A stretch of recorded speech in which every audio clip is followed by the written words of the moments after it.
Il est l'un des plus grands explorateurs du monde. Le médecin français Jean-Louis Etienne, premier homme à atteindre le pôle Nord en solo, était de passage à Montréal. Témoin de la rapidité du réchauffement planétaire, il reste malgré tout optimiste. Robert Frozy l'a rencontré. C'est absolument magique, c'est quelque chose d'extraordinaire. En ballon au-dessus des pôles, sur l'océan dans des mers hostiles, ou sur la terre ferme en traversant le pôle Nord en solitaire, l'infatigable médecin explorateur Jean-Louis Etienne est depuis des décennies un observateur de notre planète.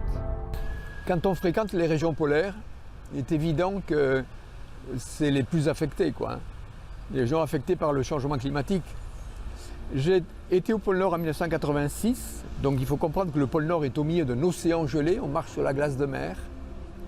Et donc, bien sûr, il y a des zones qui se cassent, avec beaucoup de zones d'eau libre, difficiles à traverser, mais d'une manière générale, ça a regelé.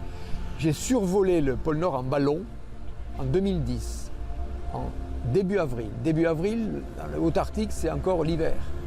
J'ai été extrêmement surpris de voir des étendues d'eau libre. En plus d'étudier les réactions du corps humain placé dans des situations extrêmes, Jean-Louis Etienne en profite également pour constater comment l'homme dégrade chaque jour son environnement. Tout le monde sait qu'on pollue à outrance, qu'on se sert de la terre. Moi, je compare la terre à une mutuelle, où toutes les espèces, les oiseaux ont la vie en commun. Et nous, on rentre dans cette mutuelle avec acharnement, on se sert, et on conduit vers un avenir, on ne sait pas où. On voit bien qu'on a un impact sur toutes les pollutions, la terre, le ciel, avec le gaz carbonique et autres gaz. On pollue aussi l'océan. Et puis il y a le changement climatique. Éternel optimiste, le médecin explorateur, comme il aime se présenter, est conscient que chacun doit faire sa petite part pour tenter de sauver la planète.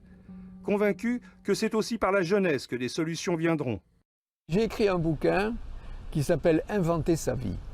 Je suis préoccupé par ça et je rencontre pas mal de jeunes et je leur dis ça, inventez votre vie, soyez le plus possible autonome, faites-vous une trousse à outils.